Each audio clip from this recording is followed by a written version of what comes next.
Fala galera, tudo bom com vocês? Aqui é o Pozzoli e agora a gente vai estar começando mais um vídeo nesse canal. Mas antes de começar essa aulinha aqui, eu queria perguntar para vocês. Vocês sabem me explicar por que o coração bate de uma maneira rítmica? E também, por que, durante um determinado momento, o coração consegue bater fora do corpo humano? Se vocês souberem, deixem aqui escrito para mim nos comentários. E se vocês não souberem, não deixem de acompanhar esse vídeo até o final, que até lá a gente vai responder todas essas perguntas. Beleza? Então bora pro vídeo.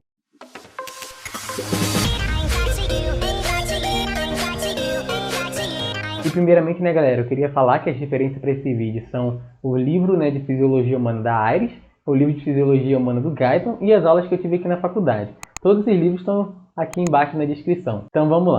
O assunto principal dessa aula, é a excitação cardíaca. E basicamente a gente quer entender como que o coração, consegue contrair certinho, como é que o coração consegue manter um ciclo, que primeiramente é cíclico, sendo que o coração bate só uma vez na sua vida e pare, ele tem que continuar batendo, então ele tem que ter uma maneira de começar o ciclo, continuar durante o ciclo, terminar o ciclo, recomeçar o ciclo, e além disso, ele tem que ser de uma maneira governada, uma maneira bem síncrona mesmo. Você não quer uma parte do seu átrio batendo e depois uma outra parte do seu átrio batendo, uma parte do ventrículo batendo e uma outra parte do ventrículo batendo. E você também não quer o átrio batendo ao mesmo tempo que o ventrículo. E então a gente quer entender como que isso se dá, como que essa sincronia acontece, por que meios. Mas antes disso, é muito importante a gente entender alguns outros conceitos também e que são fundamentais para essa aula. A primeira coisa que é muito importante a gente ter em mente, e vale relembrar, então, é a anatomia básica do coração no que se diz respeito ao assunto dessa aula, que é basicamente a anatomia dos circuitos de transmissão de impulsos elétricos no nosso coração. E é isso que está representado nessa imagem aqui. Para vocês que viram nessa outra aulinha aqui que eu dei de ciclo cardíaco, na qual eu expliquei um pouco melhor o ciclo cardíaco, vocês podem ver que é uma das mesmas imagens que eu utilizei naquele vídeo, que nela está demonstrado basicamente o circuito de transmissão elétrica do coração. E tem alguns pontos aqui que são importantes para nós, que são o seguinte. O primeiro é o nó sinusal. Lá, lembra, perto da abertura da veia cava superior, que vai estar marcado ali agora. Depois são as vias internodais, que é importante a gente saber também. O nó atrioventricular, o feixe atrioventricular, o feixe de His, que também é chamado, que são as fibras de Purkinje, que se dissipam pelos ventrículos. Esses pontos são muito importantes a gente saber. E também sobre a anatomia macroscópica, tem uma outra característica que é muito importante. Essa primeira que eu mostrei é a que facilita a transmissão rápida do impulso elétrico pelo coração. Só que tem uma outra que é extremamente importante também, que faz justamente o contrário. Ela basicamente impede a transmissão de impulso elétrico pelo coração. É essa aqui que está aparecendo na imagem agora. Isso aí é o que a gente chama de esqueleto fibroso do coração. Ele está basicamente na junção entre o átrio e o ventrículo. Entre um átrio e o ventrículo tem esse disco fibroso que você está vendo na imagem. Para que ele serve? Para não permitir a comunicação mesmo de impulsos elétricos entre o átrio e o ventrículo, a não ser por um ponto específico. E juntando a informação dessas imagens dá para ver que são o feixe atrioventricular. Depois que o impulso chegou no nó atrioventricular, na porção posterior do átrio direito, logo atrás da válvula tricúspide, ele consegue passar para o ventrículo por meio dos feixes atrioventriculares e por nenhum outro canto. E por que isso se dá? Por conta da presença do anel fibroso. Então ele está lá para impedir que haja a transferência de sinal elétrico por outros pontos da junção entre um átrio e um ventrículo. E essa é a anatomia macroscópica. Agora, eu quero mudar a imagem para essa aqui, que fala o seguinte. Aqui a gente está vendo uma representação de um cardiomiócito, ou seja, uma anatomia mais microscópica. É importante a gente saber de algumas particularidades do músculo estriado cardíaco. Como o próprio nome já diz, ele é um tipo de músculo estriado. Então tem outro tipo de músculo estriado também, que é o esquelético. E é muito importante a gente saber de algumas diferenças entre eles. Primeiramente, como está bem evidente nessa imagem, você pode ver que um cardiomiócito vai ligar em outros dois cardiomiócitos, porque ele tem meio que uma bifurcaçãozinha em Y, Aí ele se liga no cardiomiócito acima e um cardiomiócito abaixo. Isso é importante. Isso aí não acontece no músculo estriado esquelético. No músculo estriado esquelético, o que acontece é uma célula se liga em outra célula apenas. Não tem bifurcação. Essa é uma das características importantes para a gente saber do músculo estriado cardíaco. E você pode perceber também que no ponto de ligação entre dois cardiomiócitos, o desenho ele é diferente, Então ele está representando alguma coisa. E é uma coisa muito importante também, principalmente para o assunto dessa aula. Aquilo ali a gente chama de discos intercalares, que são basicamente os pontos, né, de ligação entre as membranas citoplasmáticas de dois cardiomiócitos diferentes, nos quais estão presentes ligações de um tipo que a gente chama de junções do tipo gap, que elas são basicamente o seguinte: são canais que servem de ligação entre dois cardiomiócitos, no qual há uma transferência quase que livre de íons entre um cardiomiócito e outro cardiomiócito. E isso é muito importante para a transmissão, né, do impulso elétrico que vai gerar contração por todo o coração. E isso dá uma característica para esse músculo que os autores costumam se referir como caráter sincicial do músculo cardíaco. O que isso quer dizer?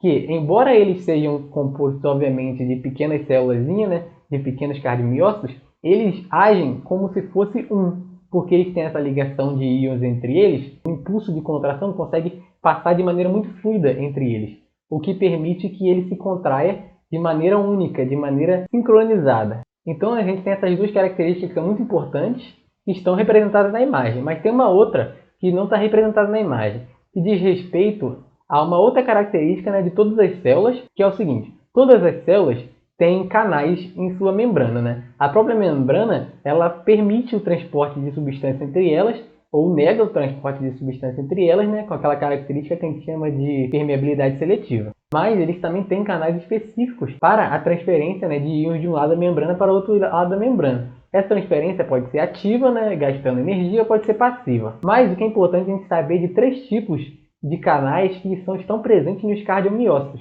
E um deles, quando você está comparando o músculo estriado esquelético e o músculo estriado cardíaco, é exclusivo para o músculo estriado cardíaco. São os seguintes: são 3 canais.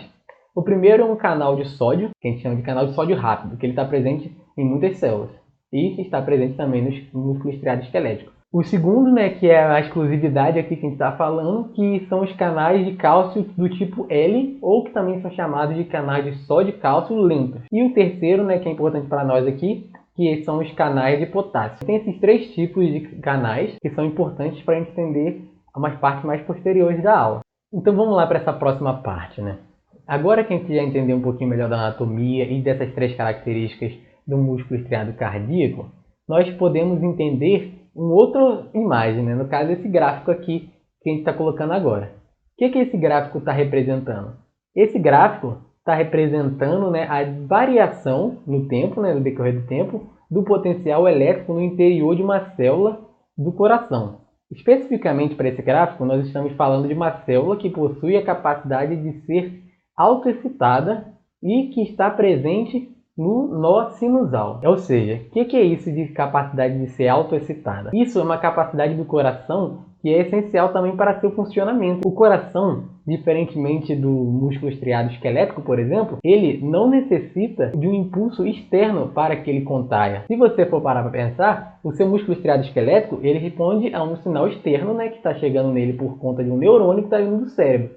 Se você quer mover, fazer um movimento, então você tem aquela contração depois de você ter o estímulo externo. O coração não. Ele por si só já tem um sistema que tem essa capacidade de se autoexcitar, que não necessita de impulsos externos para isso. Então ele consegue, né, assim, por si só, se despolarizar, contrair. Beleza? Ele não precisa de impulso externo. É o objetivo dessa aula, né, entender basicamente o porquê isso acontece. Então, né, aqui, como eu falei, a gente está vendo a variação de potencial numa célula do nó sinusal. O que está acontecendo aqui? Aqui tem várias fases. Primeiro você consegue ver uma crescente, né, que esse potencial aumentou bastante, saiu do lado menos 40, chegou no pico do que ele alcança, que é a fase de despolarização. Depois você vê uma mudança, né, de sentido nesse potencial, que ele começa a cair, né, começa a se tornar negativo de novo, que a gente chama de repolarização, e ele começa a cair muito mais do que o ponto do qual ele começou a despolarização, que a gente chama de hiperpolarização. Então, o importante em saber desse gráfico, entender esse gráfico, é saber que ele tem essas fases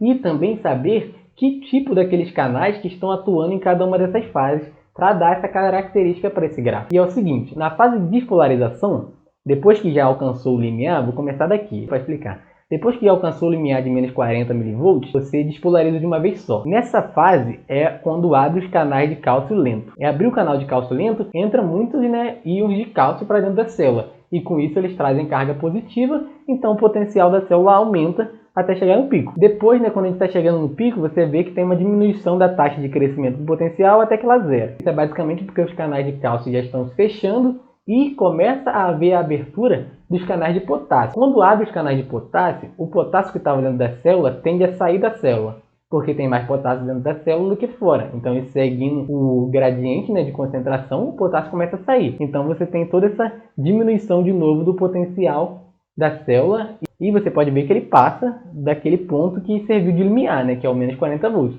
Então, ele continua caindo muito. Então, por quê? Porque o potássio continuou saindo, até que ele chega no mínimo possível dele. E nesse ponto a gente fala que a célula está hiperpolarizada. E o que está acontecendo nesse ponto? Alguns dos canais de sódio já estão abertos, né, e outros estão começando a se abrir.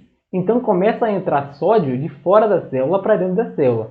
Então você consegue ver aqui que lentamente você tem uma crescente no potencial da célula, que é essa partezinha aqui bem mais abaixo mesmo, que você pode ver que o potencial está crescendo de maneira bem devagarzinha durante o repouso da célula. Por quê? Porque o sódio está entrando por meio desses canais que já se abriram. E por que não é o cálcio? Porque o canal de cálcio ainda está fechado, beleza? Porque ele é dependente de voltagem, não chegou no limiar dele. E você está subindo devagarzinho, entrando sódio, até que você chega a menos 40 mV de novo e você reinicia o ciclo, ou seja, você reabre os canais de cálcio e você consegue despolarizar a célula novamente. Então, o importante a gente saber aqui, além de entender o que está acontecendo em cada uma dessas fases, é entender o porquê que ela simplesmente começa a se despolarizar sozinha, que é o que alguns autores chamam de vazamento, né? Começa a vazar sódio para dentro da célula nesse momento aqui que ela está hiperpolarizada. Isso se dá por algumas coisas, né? Basicamente por conta da grande concentração de sódio no líquido intersticial e também por conta desses canais de sódio que já estão abertos e outros que estão abrindo nessa célula do nó sinusal. Então, com isso, ele consegue aumentar vagarosamente, né? Mas consegue aumentar sozinho o seu potencial interno, até que ele chegue no limiar que abre os outros canais. E isso, né, que dá a capacidade dele se autoexcitar, por assim dizer. Essas duas situações que eu acabei de falar. E é por isso que ele consegue se despolarizar, repolarizar e hiperpolarizar e começar a subir o potencial devagarzinho até que despolarizou de novo e é por aí o ciclo vai, né? Então isso era a primeira coisa, né, que eu queria explicar, como que se dá essa autoexcitação, certo? Então depois que essas células do próprio nó sinusal se despolarizam, eles conseguem, porque eles estão conectadas diretamente a elas, transmitir esse potencial de despolarização, né, esses íons excitatórios, diretamente para as células atriais comuns, né, que estão próximo dela. E com isso o sinal se propaga, né, em todas as direções do átrio, principalmente por algumas vias, né, que a gente chama de as vias interatriais e as vias internodais, que são fibras de transmissão mais rápida, porque elas possuem um tecido, né, de transmissão um pouco mais especializado e é bastante semelhante às fibras de Purkinje dos ventrículos. Para ter uma noção, a transmissão acontece entre células atriais comuns na velocidade de 0,3 metros por segundo e nessas vias específicas acontece a 1 metro por segundo. É bem mais rápido e permite que os átrios se despolarizem de maneira síncrona, os dois, tanto o direito quanto o esquerdo. Aí, né, depois de percorrer todo o átrio, esse impulso consegue chegar no nó atrioventricular. Ele saiu do nó sinusal e chegou no nó atrioventricular. E aqui acontece uma coisa muito importante para o ciclo cardíaco ser sincronizado certinho, ou seja, sístole atrial, depois sístole ventricular, e não os dois juntos, que é o seguinte: o atraso do impulso de despolarização. O impulso não consegue passar de uma vez só pelo nó atrioventricular e depois pelas feixes atrioventriculares até chegar no feixe de His, que já está nos ventrículos. Não, tem um atraso nisso. Um atraso que possibilita que o átrio contraia primeiro e depois contraia o ventrículo. E em questão de tempo é o seguinte: para o impulso sair do nó sinusal e chegar no nó atrioventricular, ele leva 0,03 segundos. Ali no nó atrioventricular em si, ele demora 0,09 segundos para sair dali. Ou seja, ele demora 3 vezes mais do que ele demora para sair lá do sinusal e chegar no nó atrioventricular, do que para passar só pelo próprio nó atrioventricular. Aí na próxima fase, que são os feixes atrioventriculares, ele demora mais 0,04 segundos até ele chegar no feixe de His. Ou seja, ele tem um atraso, né, no conjunto de nó atrioventricular e feixe atrioventricular de 0,13 segundos. Isso é muito importante para permitir que o átrio contraia depois do ventrículo. E por que esse sinal é atrasado ali? É o seguinte: lembra que eu estava falando das junções gap que permitem uma transmissão super rápida de íons entre uma célula e outra? Então, nesses pontos, tanto no feixe atrioventricular quanto no nó atrioventricular, essas junções gap são extremamente reduzidas se comparado com outros pontos da via de transmissão. Então, o sinal demora mais tempo para ser transmitido de uma célula para outra, e esse atraso entre uma célula e outra vai se somando, porque são várias células uma na frente da outra. Então, esse atraso se soma até ter esses 0,13 segundos de atraso. E aqui, né, eu mencionei também uma outra coisa muito importante, que são os feixes atrioventriculares, como você pode ver na imagem. Que eles são os feixes que penetram aqueles anéis fibrosos, que a gente viu mais no início da aula, quando a gente estava falando da anatomia. O anel fibroso, né, não deixa os estímulos elétricos passarem de um ponto qualquer do átrio para um ponto qualquer do ventrículo. Eles só passam por meio desse feixe. Aí depois que ele caiu ali no feixe de His, a transmissão é muito rápida por meio das fibras de Purkinje para os dois ventrículos. E assim está tudo despolarizado. E com isso a gente entendeu como se dá a autoexcitação das células lá do nó sinusal e também essa propagação com o atraso no nó atrioventricular do estímulo vindo do átrio até o ventrículo. E com isso, né, a gente chega no final dessa aula e agora a gente pode responder aquelas duas perguntas que eu fiz no início. Primeiro a segunda, né, que é mais fácil, que é por que o coração consegue, né, por um determinado momento, bater fora do corpo. É simples, porque o sistema que inicia a despolarização, que inicia a contração dele, está presente nele mesmo. É o seu próprio marca-passo. O coração tem um marca-passo próprio que está fisiologicamente no nó sinusal. Então ele consegue, enquanto ele tem nutriente, né, enquanto ele tem oxigênio, enquanto as células estão vivas, basicamente, ele consegue bater do lado de fora do corpo. E a segunda, né, seria como que o coração consegue manter o ciclo certinho, sem fazer uma parte do ventrículo batendo e depois outra parte, e aí ele bater junto com o átrio. Que é o seguinte, né, o impulso é gerado lá no nó sinusal e dali ele é transmitido para tudo. Aí tem aquele atraso fisiológico lá no nó atrioventricular que permite que o átrio contraia e depois de um tempo o ventrículo possa contrair. Se não tivesse esse atraso, os dois contrairiam ao mesmo tempo e você não teria essa contração rítmica entre átrio-ventrículo, átrio-ventrículo, átrio-ventrículo. E outra coisa muito importante, né, para diminuir o número de múltiplas contrações simultâneas, tem aquele período refratário, né, tanto das fibras musculares quanto das células que transmitem o impulso de despolarização, que não permitem que múltiplas contrações se dêem no espaço de tempo muito diminuído. Então eu espero que essa aula tenha sido útil para vocês entenderem um pouquinho melhor como acontece a excitação cardíaca e a transmissão de impulsos ao longo do coração como um todo. E se você gostou dessa aulinha, não esqueça de deixar aqui seu like, por favor, compartilhe com seus amigos, se inscreva no canal para que esse canal continue sempre crescendo e eu continue trazendo conteúdo legal aqui para vocês. Muito obrigado por assistir mais uma vez e tchau, tchau.